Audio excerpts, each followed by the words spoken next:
اچھے لوگوں کی سنگت میں رہا کرو، سنار کا کچرا بھی بادام سے مہنگا ہوتا ہے۔ لوگوں کے قصور معاف کر دیا کرو، یہاں ہر کوئی امتحان میں ہے اور امتحان میں غلطیاں ہوتی ہیں۔ امیر وہ ہے جس کے دل میں دوسروں کے لیے احساس ہو۔ 4 خطرناک قتل۔ نمبر 1، زیادہ سوچنے سے خوشیوں کا قتل ہوتا ہے۔ نمبر 2، خوف کی وجہ سے حوصلے کا قتل ہوتا ہے۔ نمبر 3، جھوٹ کی وجہ سے اعتماد کا قتل ہوتا ہے۔ نمبر 4، شک کرنے سے رشتوں کا قتل ہوتا ہے۔ گھر چھوٹا ہو یا بڑا، مٹھاس نہ ہو تو انسان تو کیا چونٹیاں بھی نہیں آتی۔ جن سے محبت کا دعویٰ ہوتا ہے نا، انہیں اتنی آسانی سے دنیا میں گم ہونے کے لیے نہیں چھوڑ دیا جاتا، انہیں پاس رکھنے کے لیے آخری حد تک کوشش کی جاتی ہے۔ ایک شادی شدہ عورت کی کامیاب زندگی کا دار و مدار اس کے شوہر پہ ہے۔ شوہر کا تعاون ہو تب ہی عورت بسے گی، چاہے محل میں رہے یا جھونپڑے میں۔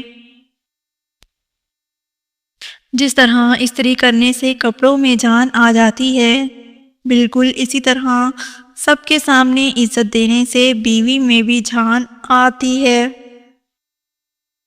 شوہر اگر گھر سے دور ہو تو لوگوں سے بھرا ہوا گھر بھی عورت کو ویران اور خالی سا لگتا ہے۔ جل جاؤ خاموشی سے کڑی دھوپ میں، لیکن اپنوں سے کبھی سایہ دیوار نہ مانگو۔ ضروری نہیں کچھ غلط کرنے سے دکھ ملے، غالب حد سے زیادہ اچھا ہونے کی بھی قیمت چکانی پڑتی ہے۔ اگر گندے کپڑوں میں شرم آتی ہے تو گندی سوچ رکھنے میں شرم آنی چاہیے۔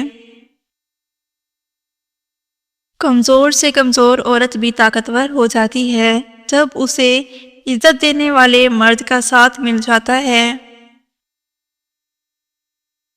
حضرت علی نے فرمایا کہ جب کوئی عورت تمہارے سامنے رو پڑے تو تمہاری مردانگی کا تقاضا یہ ہے کہ تم اس بات کو وہیں ختم کر دو۔ جانتے ہو اذیت کیا ہے؟ اپنی آنکھوں کے سامنے اپنی اہمیت کو کم ہوتے ہوئے دیکھنا اور پھر بھی خاموش رہنا۔ لڑائی جھگڑے کے بعد عورت کی خاموشی کا مطلب مرد اس کے دل سے اتر گیا ہے، اور مرد خشک ہوتا ہے کہ عورت دب گئی ہے اور اس کی جیت ہو گئی، جبکہ یہ اس کے بارے میں غلط سوچتا ہے کیونکہ وہ عورت ہار گیا ہے۔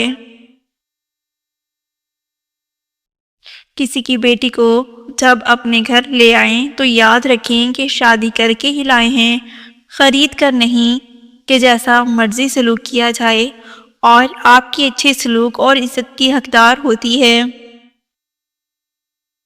بیوی اپنے شوہر سے اس وقت تک لڑتی یا ضد کرتی ہے جب تک اس سے پیار کی امید ہوتی ہے۔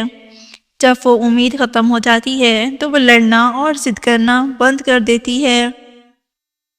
اللہ کی لاٹھی بے آواز ہے، وہ پہلے ڈھیل دیتا ہے اور پھر دیتا جاتا ہے، اور جب رسی کو کھینچتا ہے نا تو انسان منہ کے بل آ کر گرتا ہے، اور پھر کائنات کی کوئی شے اسے نہیں اٹھا سکتی۔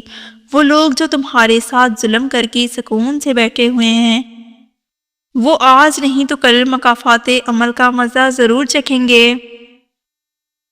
میاں بیوی کا رشتہ 3 باتوں کی وجہ سے مضبوط ہوتا ہے۔ پہلی بات اعتبار، دوسری بات محبت، تیسری اور سب سے اہم بات احساس۔ اگر ان تینوں میں سے ایک بات بھی آپ کے رشتے میں نہیں ہے تو یقین مانیں آپ کا رشتہ بالکل کھوکھلا ہے۔ بیوی کے لیے شوہر سے اور شوہر کے لیے بیوی سے اچھا کوئی دوست نہیں۔ یہ واحد ایسی دوستی ہے جو آپس میں بہترین مشورہ کریں گے، کیونکہ جو کچھ بھی ہوا اچھے اور برے حالات کا سامنا دونوں کے ہی مل کر کرنا پڑتا ہے۔ یہی محبت، احساس اور سچی دوستی ہے۔ ہم سفر خوبصورت نہ بھی ہو، قدر کرنے والا ہونا چاہیے، کیونکہ گھر پیسے اور طاقت سے نہیں محبت اور اتفاق سے بنتے ہیں۔ سب سے بہترین تحفہ جو مرد اپنی بیوی کو دیتا ہے وہ اس کا وقت، اس کی توجہ اور اس کا پیار ہے۔ سمجھدار بیوی وہ ہوتی ہے جو زندگی کے معاملات میں خامد کو بڑا بنا کر رکھے، کیونکہ خامد کو اللہ نے مرتبے میں بڑا بنایا ہے۔ شوہر کو پسند ہے بیوی کو شاپنگ کرانا، کیونکہ وہ عورت کے نصیب سے کماتا ہے۔ جب عورت پر خرچ کرتا ہے اس کے مال و دولت میں برکت پیدا ہوتی ہے۔ ایک مرد کی آدھی خوبصورتی تو اس کی زبان میں ہوتی ہے اور آدھی اس کے وفاؤں میں ہوتی ہے۔ بے شک پاکیزہ اور وفادار مرد بھی عورت کا مان، عورت کا غرور ہوتے ہیں۔